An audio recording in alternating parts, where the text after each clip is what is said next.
Hey guys, welcome back, and today I'm going to be talking to you about a very, very small portion of the mechanics that can actually make a really, really big difference in the overall mechanics and how you deliver. Not a lot of coaches pay attention to this, but it's actually really, really important. And we're going to be talking about the positioning and angle at which your stride foot, so as a righty, my stride foot is my left foot. For a lefty, it would be the right foot.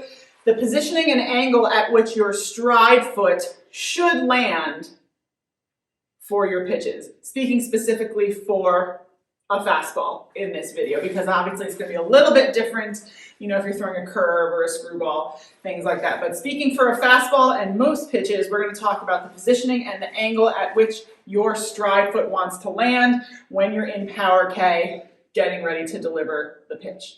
So as we know, as we've talked about in many YouTube videos prior to this, we know how important having separation between the upper and lower body is when you land in Power K and get ready to create your whip and deliver. And again, just as a reminder, separation between the upper and lower body essentially means that when you get to Power K, the shoulders are more open and the hips are leading. So your hips are more rotated forward than your upper body. Very similar to hitting as well, and that's a really great way to relate that movement to your pitchers if they are also hitters. That upper and lower body separation is critical in the delivery of the pitch because that hip action is basically what generates our whip and our forearm fire. Without it, very often we have pitchers that are pushing or guiding the ball.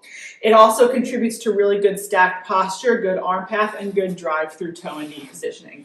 Now, what a lot of coaches and pitchers fail to realize is that it's not just the back hip, the drive-through hip, that is responsible for that hip's leading motion. So yes, when we get into Power K and we get ready to deliver, we want this back hip, the pelvis, to internally rotate, so rotate inwards as we go to deliver. But in order for that back hip to be able to internally rotate, we need the front hip, the stride leg hip, to be able to externally rotate, turn outwards, okay? And this is where the angle and placement of that front foot comes into play a lot. So something that's really, really common in young pitchers who have an issue with opening the hips too early in the reach, and again, like even sometimes in college softball at higher levels, you're going to see this,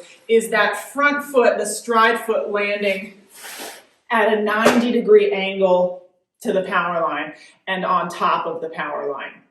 Okay, so let's talk about this.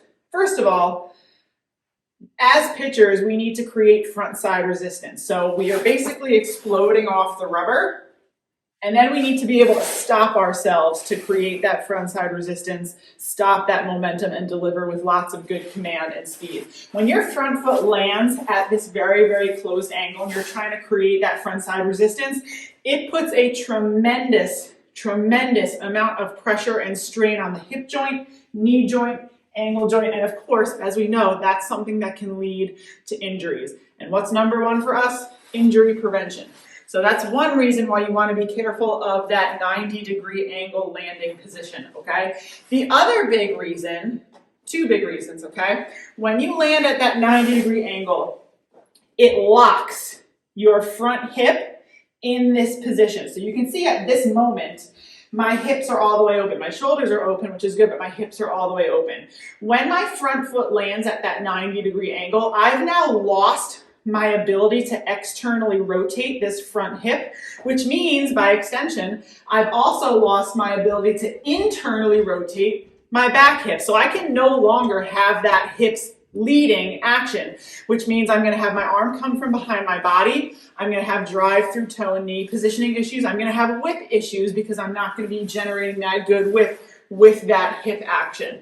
Okay, so very, very important that we're able to have that hip action for an optimal delivery of the pitch. Now, the other thing that you're really going to usually see with pitchers who land at that 90-degree angle is, because landing at that 90-degree angle is typically, not always, but typically caused by opening the hips too soon as you're coming off the rubber into the reach. And again, when you come off the rubber and you open the hips too soon, the foot and the stride leg naturally want to go in that direction. So this is what you're going to see. So we know why the 90-degree angle is an issue, but now you can also see that my foot has crossed over the power line. Okay? So as I get into that position, when my foot's crossed over the power line, you can see how my arm is blocked. I don't know if you guys can see here, but as my audience, you probably can't see this ball. It's stuck behind my body. So now I'm going to have to break down my mechanics in some way, whether that's bending or premature rotation of the shoulders, to try and get that ball out from behind my body and back onto the power line. All I'm going to do here, okay, I'm not even going to move this ball. All I'm going to do is take a step off the power line with this foot. So watch what happens now. A little too far. Now you can see that ball is directly over the power line. Okay, now I have that clear path to whip through to my target. I don't have to bend. I don't have to overly rotate my shoulders. And all I did was move my foot from on top of the power line to like less than an inch off the power line. Okay, so by landing on top of the power line, now our body has blocked our arm. So not only are we unable to create that hip action, which is also something that makes the arm get behind the body, but now our body is blocking the power line, so our arm is blocked out even more. And again, we're going to have to break down our mechanics in a very extreme way to try and get that ball and our arm back into the throw zone so that we can deliver the pitch. And very often we can't. We see low inside, high outside misses depending on arm speed, or we end up just kind of pushing and guiding the ball to the target. So we might throw a strike, but it's going to be very, very slow. Definitely not as fast as it could be. Any pitch that you throw, unless it's a curve, the curve pitches are the only pitches where the front foot should land on top of the power line for some extra front side resistance. You want that foot to land off the power line. So if I'm a righty, I want it to land to the left of the power line. If I'm a lefty, I want it to land to the right of the power line. So now that we know that landing on top of the power line is not great, and landing at a 90-degree angle is not great, what angle do we want our front foot to land at? What we like to tell our pitchers is a 20 to 30-degree angle to the power line. Okay, so here's why. As you come off the rubber, if you're staying square in the reach like you should, you'll see that stride leg initially go straight out. So the knee and the toe pointing, for the most part, towards the catcher. But as we come up the front side of the arm circle and start to open into power K, the hips and shoulders are going to open a bit, okay? Especially the shoulders, but the hips are going to open a bit as well. So because of that, the foot is going to turn slightly, okay? But now I've landed in power K, my front foot is at a nice 20 to 30-degree angle to the power line.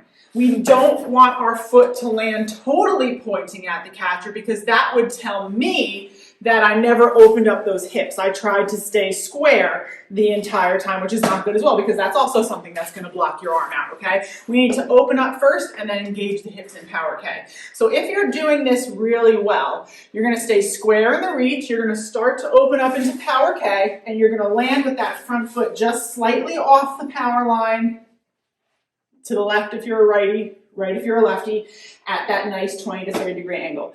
With this nice angle of the foot, I'm going to be able to have good front hip external rotation, which again is going to allow me to have good back hip internal rotation. So I'm going to be able to keep my shoulders open while still having that good hip action for nice whip and delivery.